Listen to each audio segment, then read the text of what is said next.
It all started when I stopped by a local burger joint after a long day. I was dressed in plain clothes, just trying to grab a quick bite and relax. The place was busy. Teens laughing, families chatting, the smell of fries in the air. I didn't expect anything unusual. That is, until a loud voice behind me demanded, "Hey you, buy us all food, now." I turned to see a group of teenagers, all acting like they owned the place. The leader? A smug kid with a sideways cap, eyes full of arrogance. He didn't ask, he ordered. Like I owed him something. Then came the kicker. His mother walked in. You could just tell by the way she carried herself. Entitled, loud. She strutted over and stood behind her son, arms crossed like she was backing up a prince. "You heard him," she snapped. "You people should be thankful just to be here." Her tone wasn't just rude. It was laced with something deeper, something ugly. But I didn't flinch. I've dealt with people like this before. They didn't know who they were talking to. See, what they couldn't see behind my calm face and casual clothes was the years of service, the high-profile cases, and the badge tucked inside my coat pocket. Because I'm not just anyone. I'm a federal agent, FBI. And while I didn't walk in looking for trouble, I sure wasn't about to be pushed around, especially not by some brat with a twisted sense of power and a mother who thinks the world owes her something.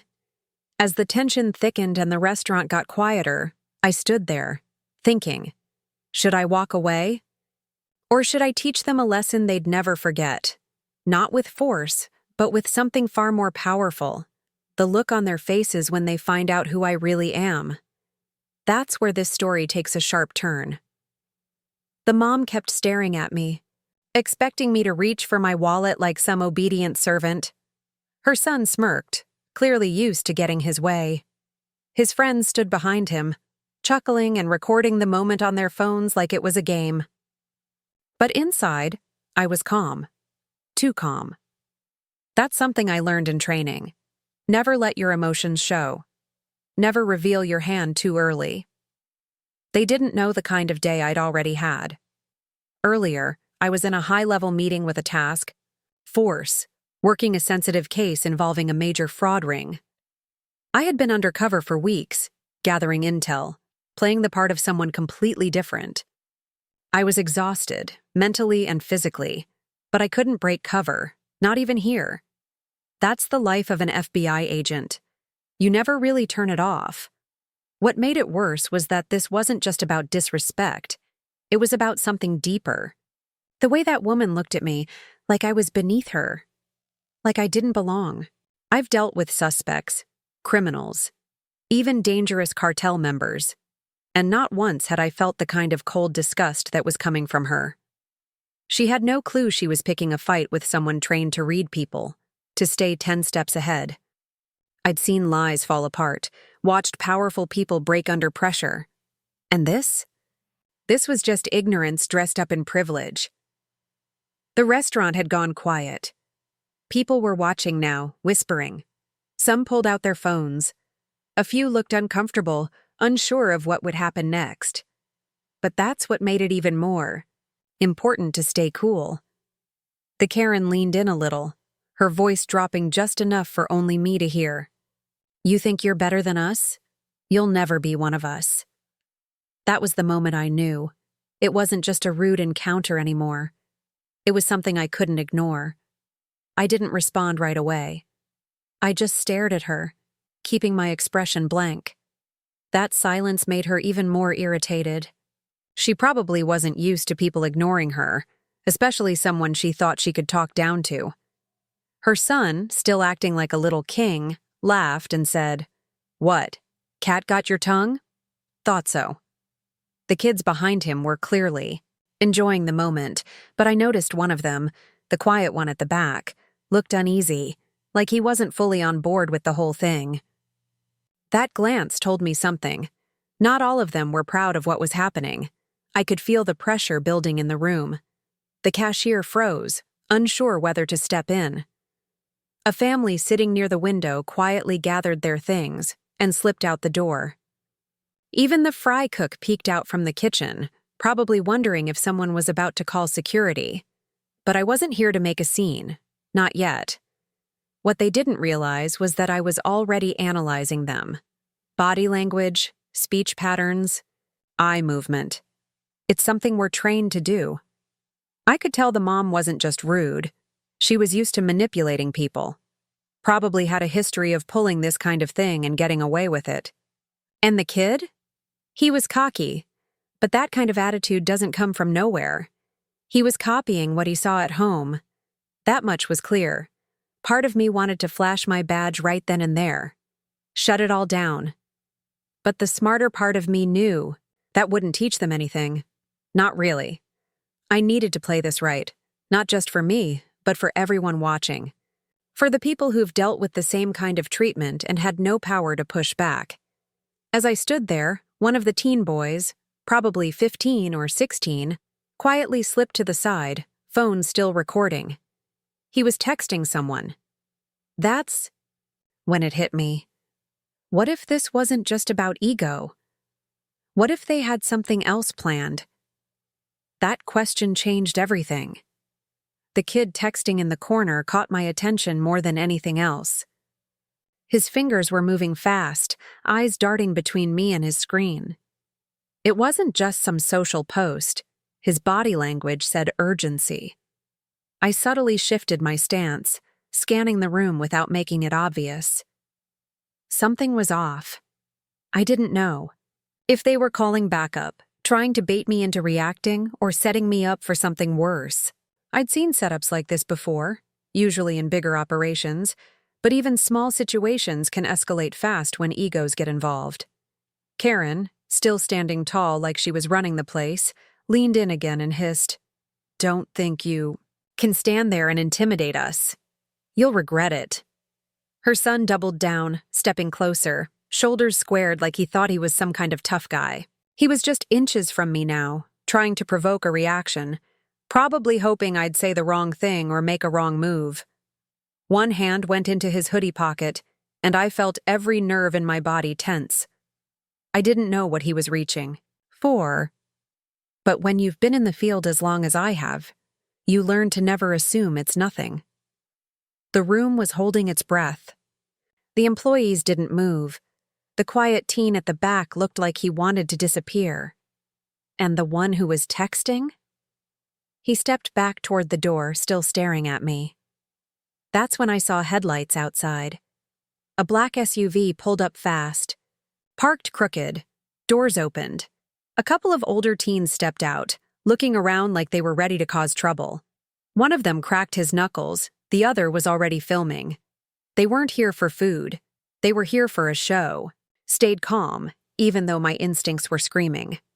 The situation had gone way past a rude kid and his mother. This was a trap, and I was the target.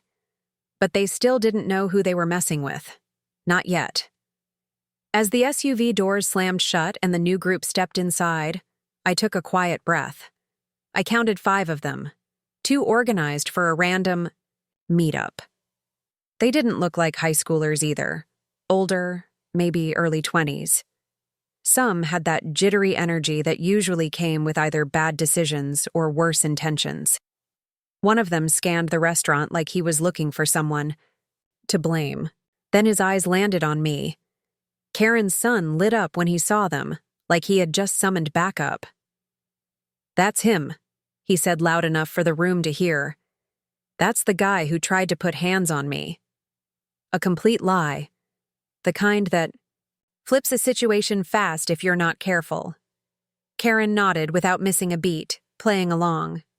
"Call the police," she shouted to the staff. "This man is threatening my son." I almost laughed. The act was so rehearsed, so confident, like they'd done this before and gotten away with it. Maybe this was their thing. Pick someone who looks alone, provoke them, spin a story, and twist it until they're the victim. But this time, they picked the wrong person. That's when the second twist dropped. My phone buzzed. A coded text flashed on the screen from HQ. It was short and urgent. Subject cited nearby. "Do not break cover." My heart stopped for a beat. I looked out the window, and sure enough, I recognized a face I hadn't seen in months. A wanted suspect tied to a case I'd been building for over a year. He was crossing the street, completely unaware I was right there, watching. It couldn't be a coincidence. This wasn't just a setup anymore. This was bigger than Karen and her loud kid. Somehow, I had just stumbled into something far more dangerous than an argument over fast food. Now I had a decision to make, and fast. Handle the escalating drama inside, or follow the target outside before he vanished again. Either choice came with risk, but there was no turning back now. I made my choice. I turned slowly to face Karen and her crowd, calm but direct. "You're going to want to step back," I said, loud enough for the room to hear. Her son laughed. "Or what? You'll cry?" He smirked. The group from the SUV moved closer, thinking they had control. I reached into my coat, nice and easy, no sudden moves. That's when the badge came out, flashed just long enough for the nearest guy to catch it, and then I clipped it to my belt. "Federal agent," I said, voice low but firm. "And you're all interfering with an active investigation." Silence, the kind that hits like a brick wall. Karen's face drained of color. Her son took a small step back. The SUV crew froze mid-step. One of them muttered something under his breath. They didn't expect that. No one ever does. Without waiting, I moved toward the door. The suspect across the street had started walking again. I tapped my earpiece, signaling the agents on standby. Visual on target. Engaging now. As I stepped outside, I felt eyes behind me. Karen, her son, everyone. But they were no longer in control of the story. I followed the target down the sidewalk, blending into the crowd. He had no clue he'd just walked into a federal operation. Within seconds, 2 plainclothes agents moved in from either side. The takedown was clean, quiet. No shouting, no struggle. Just a silent arrest in the middle of an ordinary day. A major player in a national fraud ring, caught because a rude teen tried to flex at a burger joint. But just when I thought the chaos had ended, my phone buzzed again. Another alert. Second target confirmed. Inside the restaurant. Karen. I stopped in my tracks. I turned back slowly toward the building. And suddenly, everything made sense. The entitled attitude, the manipulation, the fake setup. This wasn't just bad parenting. It was a cover. Karen wasn't who she claimed to be. And now, the real story had just begun. I turned back toward the burger place, heart steady but mind racing. Karen, real name Karina Mendez, wasn't just some loud, entitled mom. She had been on the Bureau's radar for months. A key link in E, a white-collar crime ring laundering money through fake businesses, one of which was just a few blocks away. Her public meltdowns, her dramatic scenes, a distraction tactic. Make a big scene, draw attention away from the quiet deals happening, just out of sight. And today, she picked the wrong person to play her little game with. By the time I stepped back inside, backup had already arrived. 2 plainclothes agents walked in casually, flashed badges, and approached her without saying a word. Karen's face fell. She didn't fight. She just looked at me. That same smug expression gone, replaced by something else. Recognition. She knew I wasn't here by accident. Her son stood frozen, confused. "Mom?" he whispered. She didn't respond. Her game was over. The others backed off quickly. The SUV group slipped out the side door, and the kid who had looked uncomfortable earlier sat down, head in his hands. Maybe now he understood who he was following. Maybe this would be a turning point for him. As Karen was quietly taken into custody, I stepped outside into the fading afternoon light. The street looked just like it had an hour ago, normal, calm. But everything had changed. What started as a case of entitled behavior turned out to be a front for something far more dangerous. It was a reminder that you never really know who people are or who might be watching. I didn't go back in for my food. I just walked away, badge back in my coat, blending into the crowd again.